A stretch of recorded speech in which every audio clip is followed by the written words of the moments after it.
Hey folks, welcome back to the Portable Gamer. Welcome back to Spintires Mudrunner. We locked up? We rolling? We locked up? What's going on?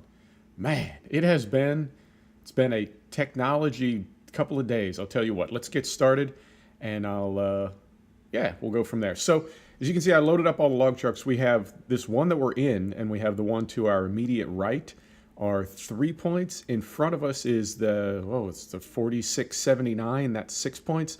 And then up around the bend a little further ahead is the Polar, and that was supposed to be worth 8 points, but it's worth 6. So if you look on the map, 7429, sorry, got the number wrong. If you look on the map, we've got these gates to deal with, right? Not a big deal, it just means we need to go around. We've got one lumber mill here on this side of the crossing, and then we've got another lumber mill here on the other side. So essentially what we're going to do is we're going to take 2 trucks to this mill and 2 trucks to the other mill, and I think I'm going to use one of the big trucks, whether it's the Polar or the 7429. I think I'm going to use one big truck to tow a little truck across the river. And when we do that, it's going to make sense why we'll do it that way, because I think this truck that we're in and this truck to our right, I think both of them are a little bit on the small side to make that river crossing on their own. So what we'll do is we'll get this one delivered first, then we'll take either this one that is now to our right, or we'll take the Polar, and we'll tee it up, then we'll come back up here and grab one of the other small trucks, take it down and put it behind either the Polar or the 7429. I may have just said that wrong a second time. We'll use the big truck, whichever one it is, to tow the little truck across the river. We'll separate them, and then we'll make those deliveries in a timely manner. You know what?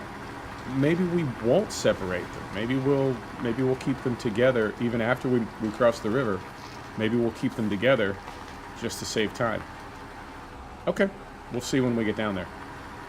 So, what is going on? How's everybody doing? It is today is Tuesday for me. You will see this on Wednesday. And I am deciding.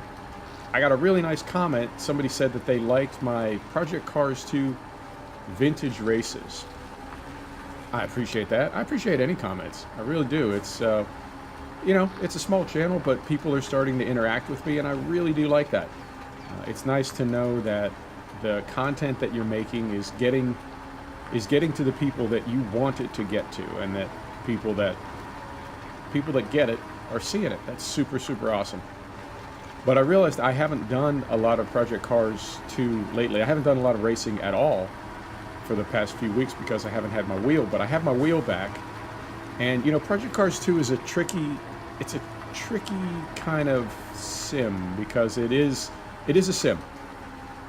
Forza 4 Horizon just came out, and is it this one we want to turn? Yeah, it is. Oh, I always miss it. Forza 4 Horizon just came out. Awesome game. Not my kind of game. It's a super fun game, but it's like The Crew, It's not really a race sim. It's a super awesome arcade game, and there's nothing wrong with it. Forza, the whole Forza series is awesome, but it's sort of moved away from its roots, I think. Back in the day, I feel like it was kind of a race sim, kind of a driving sim, and it's become more of a driving game. And that's cool. That is totally cool. Not mad at you at all. But it's definitely, it's different. It's different than it was.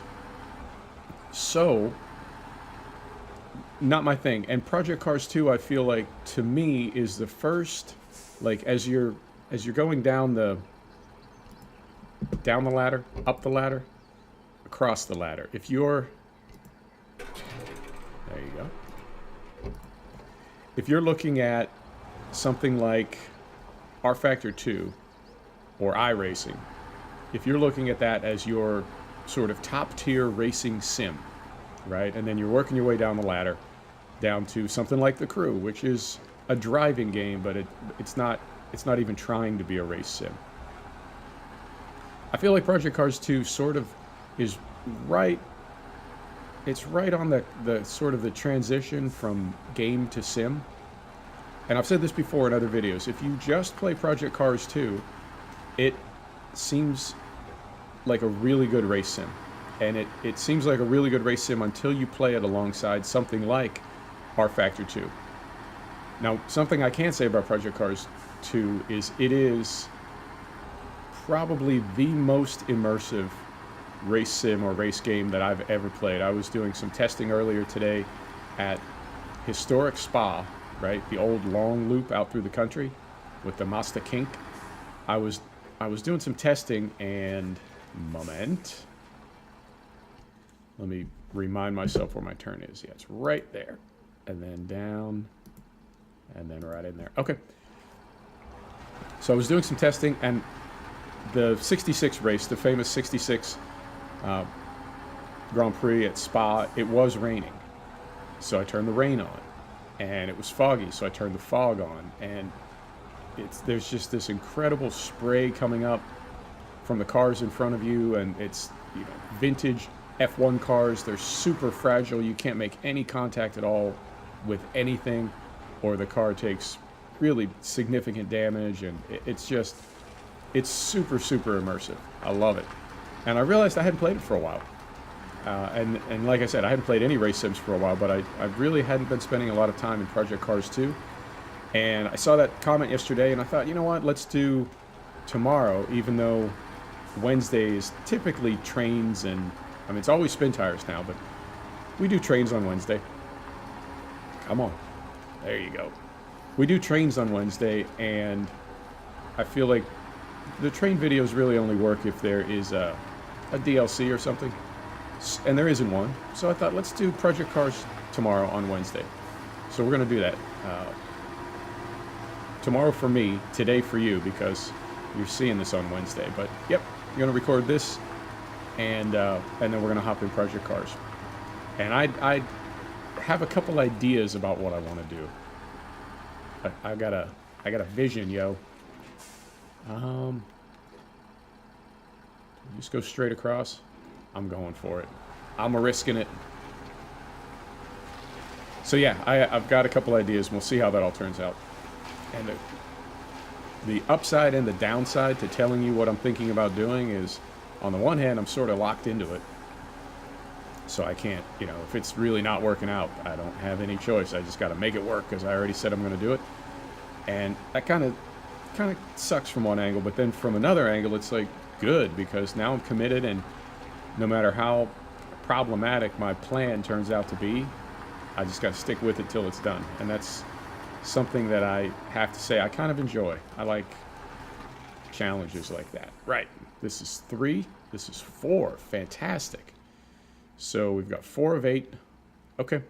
Now, let's do, because the Polar has that big snorkel on it, let's take the 7429 for our second load. Right, here we go.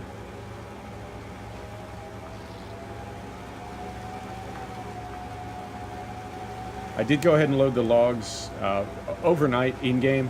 I mean, it was this morning in the real world, but it was overnight in-game. And I did that to, I don't know, speed things up a little bit. I'm getting better on the crane, but I'm still, you know, it's not the most interesting thing to watch. Although, as I review some of these videos, man, my channel is, my channel is definitely chill for the most part. Some of the race videos get a little bit intense, but since I've been doing the replay now instead of live racing, I feel like, you know, because when I'm doing like a voiceover, turn, come on, there you go. I feel like when I'm doing a voiceover over a replay of a race, it's a lot more laid back than when you're actually in the race. And I think if we keep moving, it's not going to fuel us up here. It's only when you stop in the bounding box there. So yeah, it's, I hope it's a chill channel. I want it to be. I mean, that's, like, when I think about, I don't know, no other way to say it. When I think about what I want the channel to be, I definitely want it to be, like, relaxing and something you can, you know, turn on while you're doing other things, while you're making dinner, while you're falling asleep, whatever. Real chill. Making the turn, got it. Okay. I think there may be, I think there may be a little fuel left in this cistern up here. This Bowser. So we'll go ahead and fill this up. I did not want to stop at the fuel station because I'm being a lot more attentive to like how much fuel we use and how much we waste. Because it used to be I would always, you know, grab a cistern and a repair truck and fill them both up. And realizing like you kind of get dinged for that, like for the fuel that you use and the fuel that you waste. Fully fueled. Change truck. Brake is off. Zoom out. Here we go. Beautiful. So yeah, man, it's just been it's been an interesting couple of days. I am very close to upgrading my system, and the struggle that I was having yesterday with Shadow Play, and you know the whole reason I'm using Shadow Play is because I got sort of booted off OBS. It was working, and then I lost it. Well, like whatever my settings were, I lost my settings and I never got them back, and I just cannot make OBS work. I know. I've tried the wizard. I've tried, man, I have tried everything, and I just cannot get a good result from OBS now.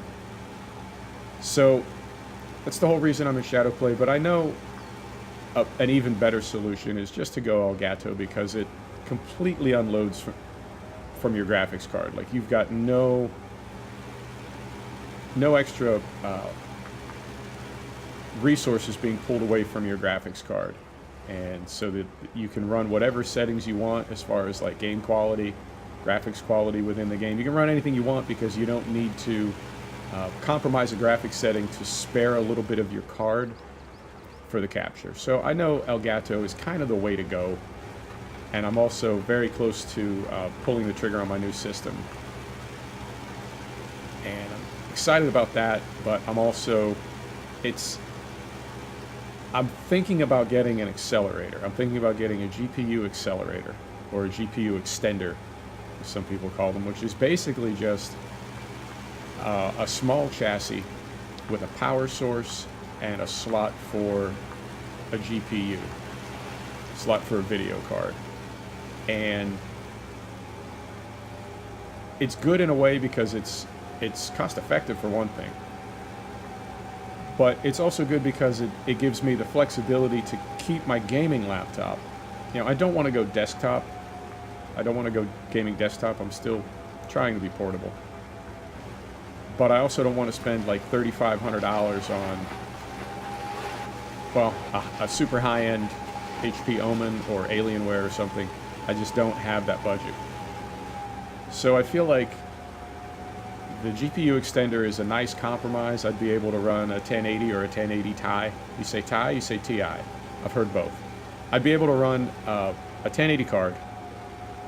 If I bumped up the power source, I might be able to run one of these like 2080 cards.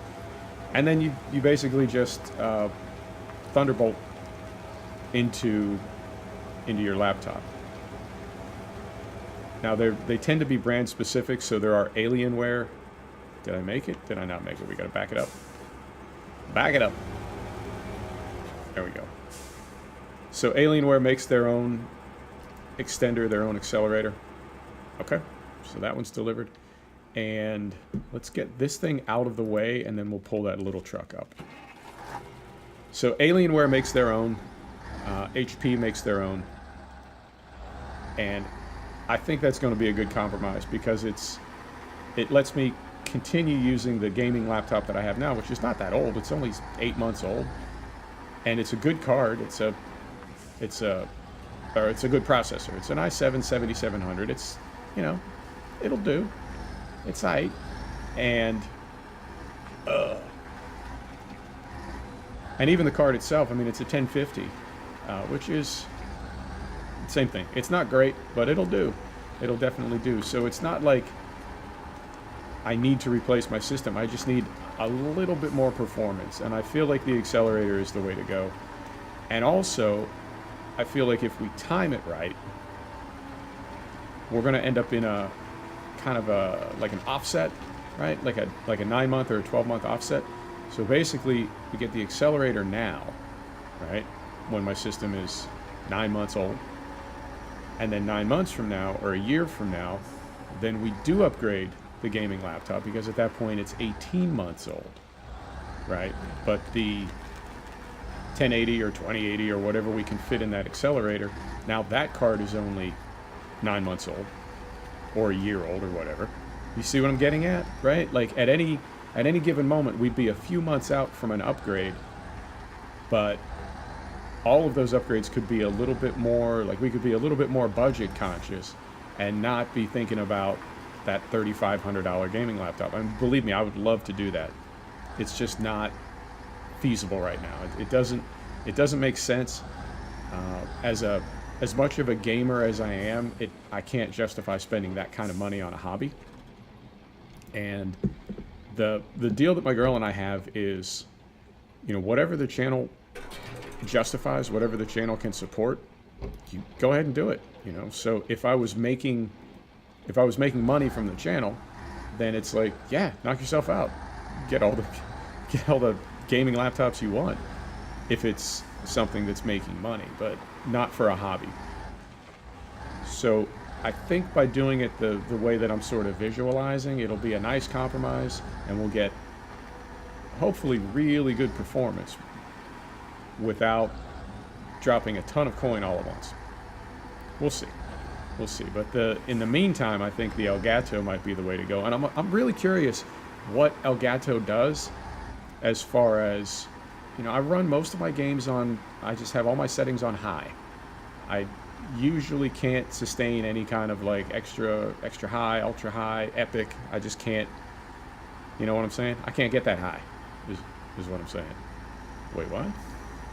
So, you know, I'm always pleased with the way my games look for me, but I also know that I'm sort of chasing an idea, which is to make my games look as good as the best looking games that I've ever seen on YouTube. And that's a little tricky because there's people playing in 4K, you know, and I know YouTube is, what, it is capped at 60 FPS, or it's capped at 120. Oh no, it's monitors. YouTube will render, I think, will display at 120 FPS, but most people don't have monitors that are at 120 FPS. I don't know, something. Too many things happening at once here. You get what I'm saying. I want to make videos that look as good as the best videos that I've seen on YouTube. And I can't do it with the system I have now. However, if I'm not recording, then I can bump my settings up a little bit. And the thing is, they're good enough for me as it is. You know, I don't really feel like, you know, there's nothing about what I'm looking at on screen right now that bothers me. Could it be better? Yeah, of course it could. It could always be better. But there's nothing that I'm looking at right now and it's like, this is really killing the experience for me. So, you know, I'm happy with my system, and the main thing is that I want to be able to make videos, like I said, that are as good as the best things that I've seen on YouTube. And I think Elgato might be kind of a step in that direction, because it records or captures, or however you want to say, because it captures sort of independently of the graphics card, that you're not really taxing your graphics card as you're capturing. So we'll see. We'll see how it looks. Man, I'd love to do that. What's today? Tuesday? I'd love to do that before Friday. But we'll see. We'll see.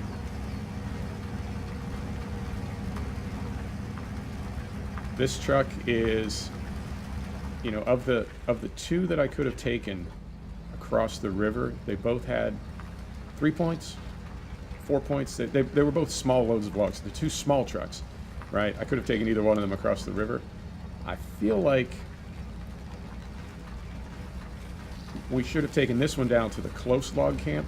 And the reason being, it is just so dreadfully slow. Ugh. But we're gonna make it. We're gonna make it. And I think we can do this all in one episode. That'd be fantastic. And then our next, You know what? I don't want to talk about the next map yet. I do that all the time. I'm never in the moment, as the Buddhists say. I'm always and you know what? It's in real life too. It's not just in gaming. Come on. Come on, buddy. You got this. You got this. Oh yeah. Feel it. Yeah. In real life, I am it's something that I don't want to say struggled with. It's something I'm mindful of, cognizant of. And it's one of the reasons that I've sort of moved toward Buddhism in my life, is wanting to be more present. And the thing about thinking about the future and thinking about the past, this is something a very smart person told me. They said, if you spend your mental energy in the future, in the past, when you're in the past, it's either regret, right?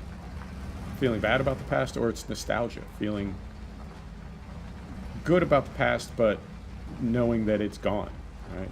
And if you spend your time thinking about the future, then it's the same thing. You're either anticipating the future, right? Sort of how you want it to be, or how you hope or think it will be, or whatever. Anticipation, right, of positive things, or it's anxiety, worrying about the future. But there's really, some of those we could say, oh yeah, that's a good thing. To be hopeful about the future, that's a good thing. Or to be nostalgic about the past and think of good times that you've had, like, hey, what's wrong with that? But for me, as I've thought about it and studied it and analyzed it and really tried to make sense of it, what I realize is there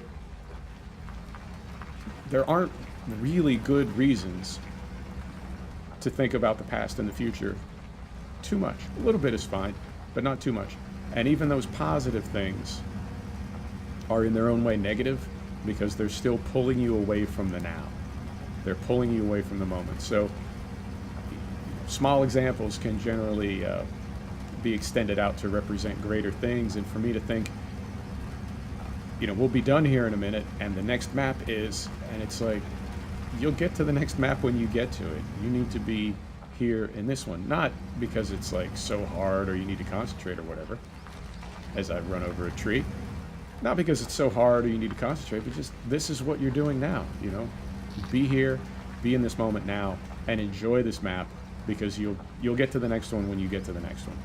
And that's, maybe that's a little heavy for a Spintires video on YouTube, but the thing is, growth and learning and figuring stuff out, it's wherever you find it. It's wherever you want to make it.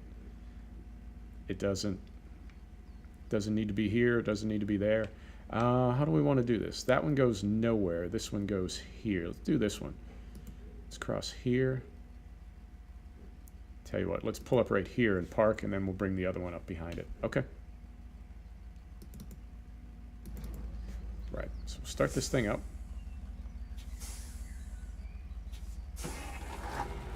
Eventually we'll start this thing up. Let's zoom out a little bit. Oi! Camera controls, man. No joke in this game. And I think we may be finishing right around dark, which would be fantastic. I loaded logs at night and tried to time it so we started early morning. That went okay, no problems there. But I think we're going to be finishing up right around dark. And I don't mind that, because I think this game looks great at night. It's just, like, I always worry about, how well can you see? How well can you see this game? I have to say, it's weird being back on my big monitor. I got my big monitor out of the bunker, and it's so much brighter than my other one. It's so much brighter than the monitor on my gaming laptop, the built-in monitor, obviously. And, when I see that, like, I've worked in graphic design and graphic arts for the longest time, and the quality control in an art department needs to be so specific to the point of, there's like specific paint that you paint the walls in an art department with. There's specific light bulbs you use in the lights, right? And then all the monitors need to be calibrated so that everybody's monitor in the whole art department, everybody's monitor looks exactly the same. And it's not as simple as just calibrating the monitors, because it's like if you calibrate the monitors but one person has one kind of light in their part of the art department and another person has a different kind of light, then it's going to look different. So they're super serious about consistency and making sure that everything is like apples to apples. So, you know, when I get on a different monitor and the game looks so different, part of me is like, which one is right? Because this monitor, I mean, it's not a great monitor, and it's a few years old. It's a little bit, I wouldn't say blown out, but it's a few years old.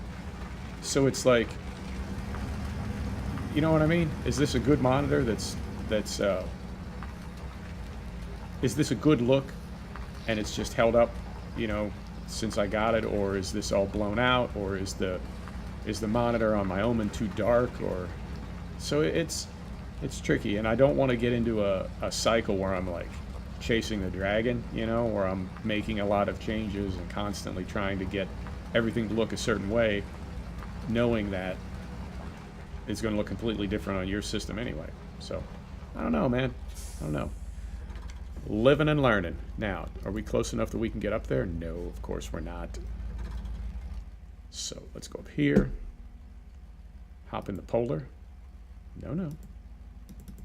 No, no. No, no. Jeezy Pete's. Okay. So now we're going to go here. And then, where's the lumber mill? Let's go here. Here. Here. And here. Move this one a little bit. Right there. Beautiful. Now, lights on. Look at this, man. My guy's got some kind of GPS going in there. Right. Oh, that's interesting. Huh. Okay.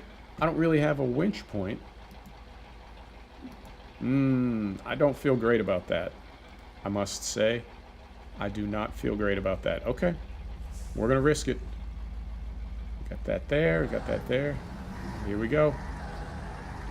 I think we're going to lose that little truck. I am not confident.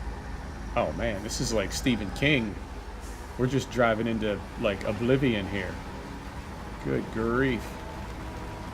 Okay. Okay. Still moving. Still moving. Still moving. This was actually sort of uneventful. Maybe it's the second section of river that's a little deeper, because this was really not that, you know what I'm saying? Not that tricky.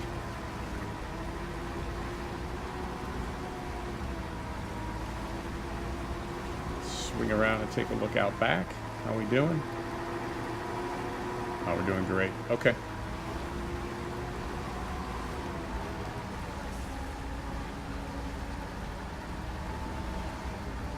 Come on. Come on.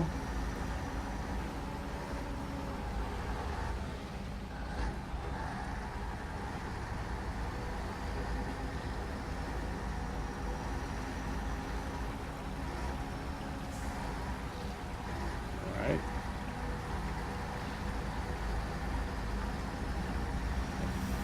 I feel like this could be the deep one. Maybe not. I don't know. I don't know. We just went right through there. Okay. So now, next question is, do we just want to keep rolling? I feel like, I am conflicted, because that little truck is very slow, and if we drive it solo up through here, it's going to take forever. But it's also a little bit top heavy, and there's going to be some side hill in here. You know what? We'll risk it. We'll risk it. If it flips and we lose the load, we'll drop that truck and just keep rolling in this one and deliver these logs, and then I'll take the rest of those in, maybe off camera. I don't know. I don't know. Okay.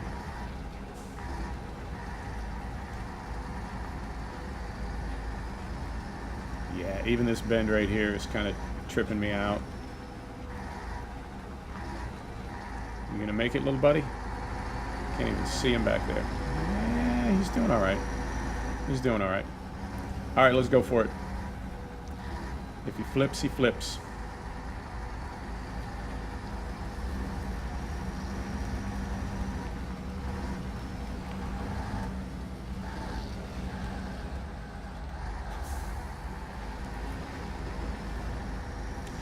And I'm swinging this out wide so we don't jerk him sideways.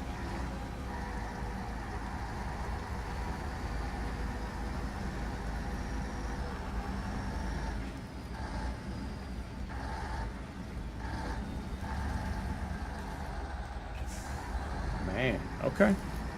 Says no. Doesn't want to do it.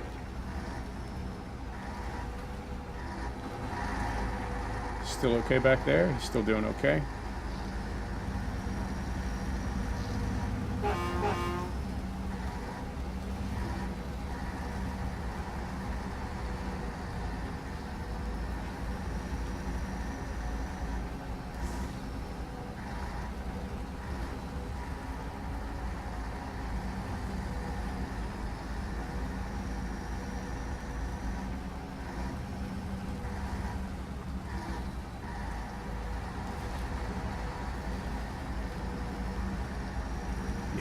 Right here. Do we want to just go across this little ridge right here instead of going down in the hole? Yeah. Yep. Try to keep it on the level.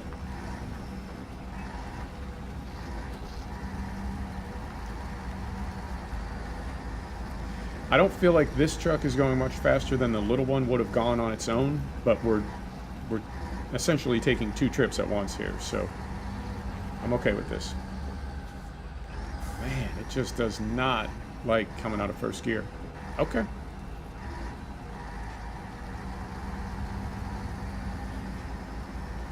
Now, I'm curious. I was just wondering, can the lead truck move faster than the top speed of the truck that it's towing? Because I feel like the speed we're going right now is the maximum speed of that little guy behind us. Curious. So it'd be like it keeps you from doing a workaround. You know what I'm saying?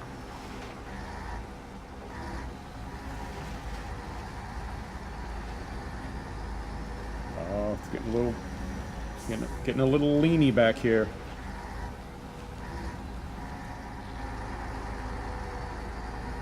We're still doing okay. I think we're still doing okay.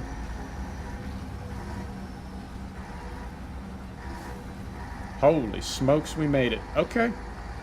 Very cool. Now, just in the interest of... No, we're going to make it. Are we? Yeah, I think we are. Okay. So.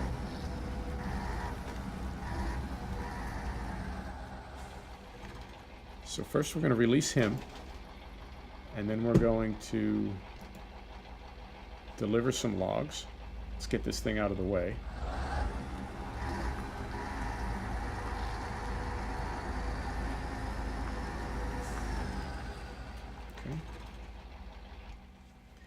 And then the B-131, is it that one? It is that one.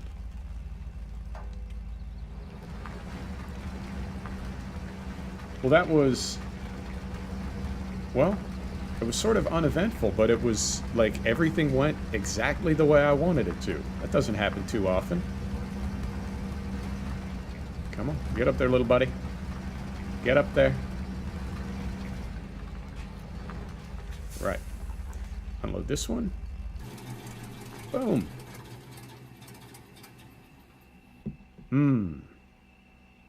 2 stars. We need more stars, I must say. We can't keep can't keep going on 2 stars. I think that's just for that map though. Now, downhill is where we're going next. And let's see what we got here. What was the truck that I wanted? It was... How many points do we have? I didn't even look. We have 4 points. Okay. Where was the truck that I wanted? It was this one, I think.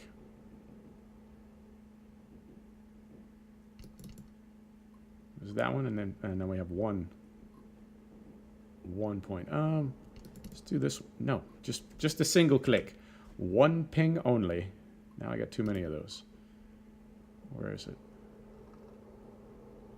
Lost it. There it is. Right. Is that right? Is that right? And we are going to start new game hardcore, downhill. Let's hop in. We're not going to go anywhere. We're just going to take a look at the map. There we go. Okay. Let's see what we got here. Turn it to the north. Yeah, I remember this one. I remember this one. We're going to have fun on this one. Okay, folks, thanks for stopping back to check out The Portable Gamer. Thanks for joining us for another episode of Spintires Mudrunner, and we will see you next time. Take care now.